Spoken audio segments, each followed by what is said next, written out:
The Labour Party has won this general election, and I have called Sir Keir Starmer to congratulate him on his victory.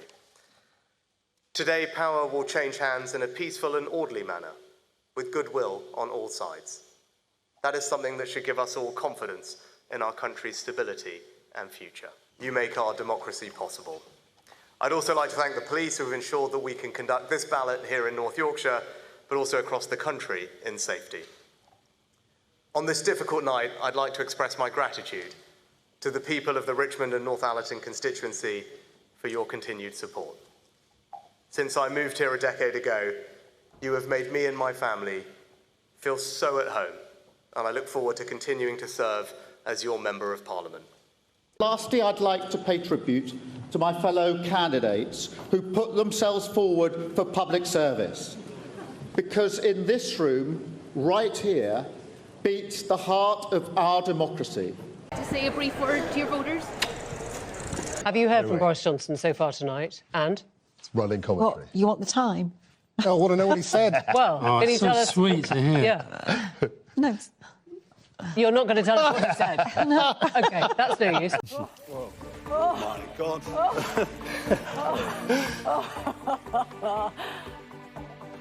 Yeah, I'm going. You can see from his face in just a second. You can see how Andy has reacted. Brilliant. And Labour. Jacob William Rees-Mogg, Conservative Party candidate, 15,400. Goodbye, Mr. Rees-Mogg. You're happy, aren't you? That's Moggs it. That he's gone. He's gone. That was your Portillo moment, wasn't it? That's the Portillo moment, definitely.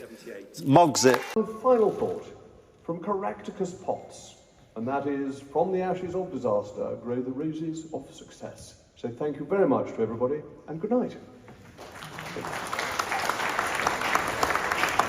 The Tories don't understand. They have brought politics into disrepute. Quite right. And Yes. it's time that the Labour Party and Keir Starmer is given a chance, and I wish the media would. It's about time. Change is what's needed, and Nadine Dorries is deluded.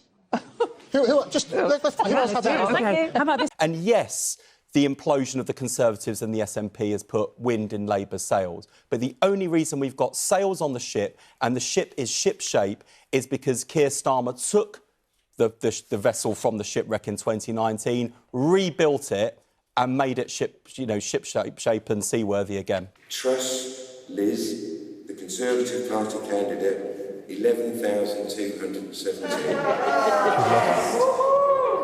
The number of ballot papers rejected is 139, and I do hereby declare that Jeremy Terry is duly elected.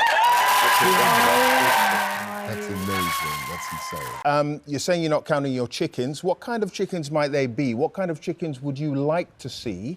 I think the issue we've faced as Conservatives is we haven't delivered sufficiently on the policies people want. But do you accept that first as a cabinet minister and then for a brief time as prime minister, you were part of the people in power who were overseeing those things not being delivered? I agree I was part of that. That's absolutely true. Was there a message to Tory voters who'd lost faith? Liz Truss declined to say. It was time for goodbye to her colleagues and, for now, her political career. Just one last opportunity to ask for a message to the Conservative voters, because I think they would like to hear from you. From Prime Minister to losing her seat in 2 years. A damning judgment on a politician and a party delivered by voters who reached their breaking point. The volatility in politics now is really, I think that's the story. I think the story of this election is the polls and the volatility. Now what it means and what it means for the future, I don't know, but there are definitely things that are changing, yes. You'll have a stroke if you go on like this.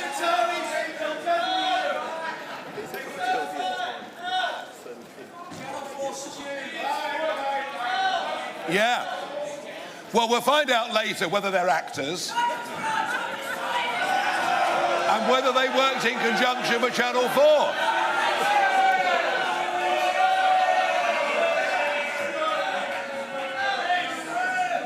Sorry.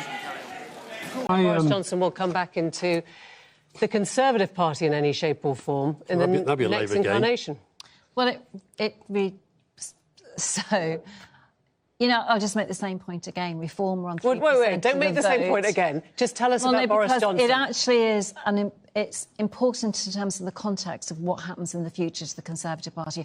I happen to think that the rise of the Reform and the rise of the right in the UK is a really dangerous prospect. He hasn't said anything, has he? And he hasn't said anything, has he? What, about him coming back? Yes. Not about coming back, no, because we're talking about the results and the percentages. OK. And the fact is he that saying, God, get me away from this party, or is he saying, they need me, here's my case? That's not the discussion. It's 2024. You've just lost your seat in your constituency. You've sort of thought of 3 different things but were all happened over 17 years ago. Are you maybe in denial? Well, no, not at all. I mean, you know as well as I do that these big treaty changes with the European Union, and indeed the monetary system post-Bretton Woods, is 50 years old, it's now breaking down. And I'm afraid you and George are as bad as each other on this particular score. Neither of you ever really understood monetary economics. And I've wasted a lot of breath in the House of Commons trying to explain to George in particular what was going on and the kind of injustice it was manufacturing. Well, much good did it do everybody. And now with the nation seething with a sense of injustice, economic injustice, of course they are.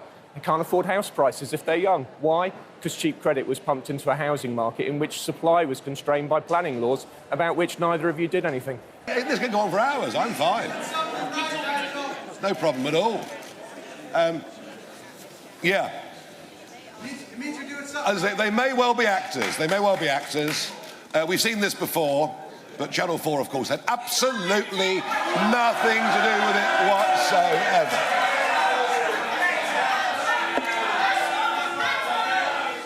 Oh, the anger.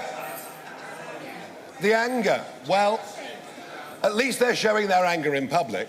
You know, thank God I'm free. It's over, and I'm glad. You're glad? Explain that. Oh, yeah. I mean, I've been doing this for duty, and it has been I would invite you to become a Member of Parliament.